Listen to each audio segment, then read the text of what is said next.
مولا علی رضی اللہ تعالیٰ عنہ، اللہ اکبر، آپ پر جب حملہ کیا ابن ملجم ملعون نے، تو جب مولا علی کی گدی رنگین ہو گئی تو امام حسن کہنے لگے کہ یہاں سے خون بہہ رہا ہے۔ حضرت علی رضی اللہ تعالیٰ عنہ کو پہلے ہی بتا دیا تھا نبی پاک نے کہ پھر آپ کی شہادت ہو جائے گی۔ تو مولا علی شہادت کے وقت پتہ ہے کیا جملہ کہتے ہیں؟ آپ فرماتے ہیں فزت برب الکعبہ۔ ترجمہ کیا ہے؟ مولا علی وقت شہادت کہتے ہیں رب کعبہ کی قسم میں کامیاب ہو گیا۔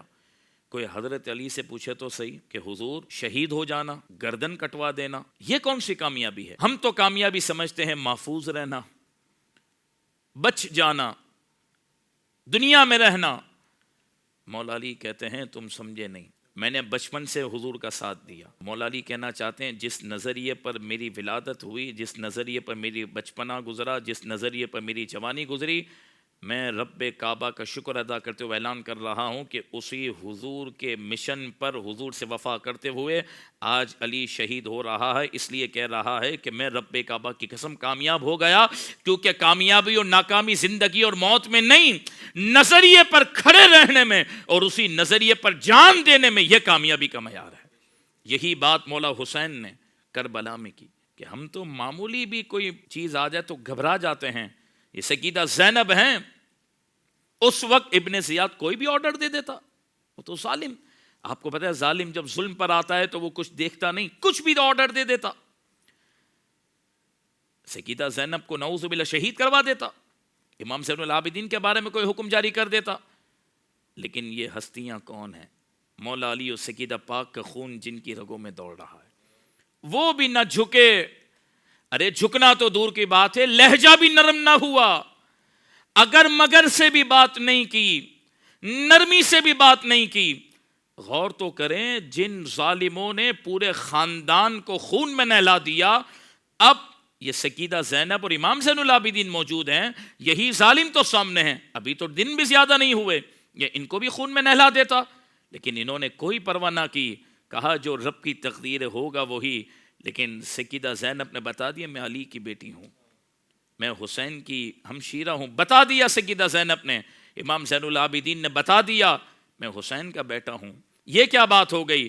اگر سامنے ظالم ہیں، حالات تو بالکل خراب ہیں، یزیدیت تو عروج پر ہے، چاروں طرف سناٹا ہے اور محل بھی ان کا ہے، ظاہراً حکومت بھی ان کی ہے، بدماشی بھی ان کی ہے، اور یہ تو ظاہراً بے سر و ساما ہیں، لیکن کسی بات کی پرواہ نہ کی۔ سیدہ زینب نے بھی منہ پر چڑھ کر منہ توڑ جواب دیا۔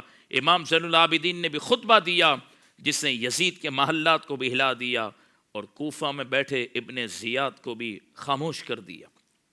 یہ ہے کردار۔ اور پھر آپ غور کریں، اتنا بڑا کسی کے ساتھ واقعہ ہو جائے تو بندہ اپنا ذہنی توازن بھی برقرار نہیں رکھ سکتا، سب کچھ بھول جاتا ہے۔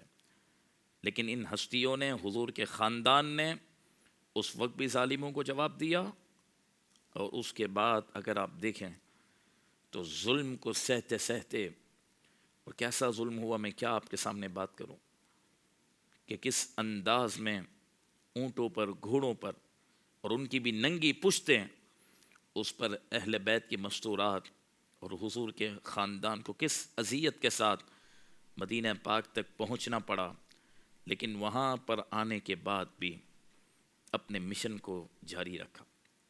ہمارا پتہ ہے معاملہ کیا ہے؟ ہمارا معاملہ یہ ہے کہ اگر ہمیں کوئی گالی دے، اگر ہمارے کوئی پیسے کھا جائے، اگر ہمارے بچے کو کوئی ڈانٹ، ہم تو مرتے دم تک اس سے بدلہ لیتے ہیں، اس کو معاف نہیں کرتے، اس کا پیچھا نہیں چھوڑتے۔ کیوں؟ کہ ہم اس دنیا میں صرف اپنی ذات ہی کے مفاد کو آگے رکھتے ہیں۔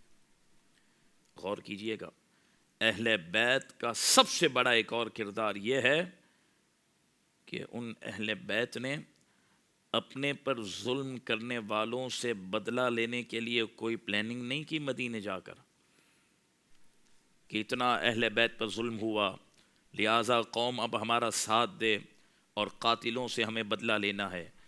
انہوں نے اپنے پر ظلم کرنے والوں کا معاملہ رب پہ چھوڑا لیکن مشن کو یاد رکھا کہ یزیدیت کے خلاف جو کام کرنا ہے اس پر آج بھی ہم قائم ہیں اور ہماری نسلیں بھی قائم ہیں۔ زندگی کے تمام شعبوں میں دینی رہنمائی حاصل کرنے اور آخرت کو بہتر کرنے کے لیے ہمارے YouTube channel Islamic digital studio کو سبسکرائب کر لیں اور بیل آئیکن بھی پریس کر لیں۔ قرآن سے بھی ملاتا ہے ہمارا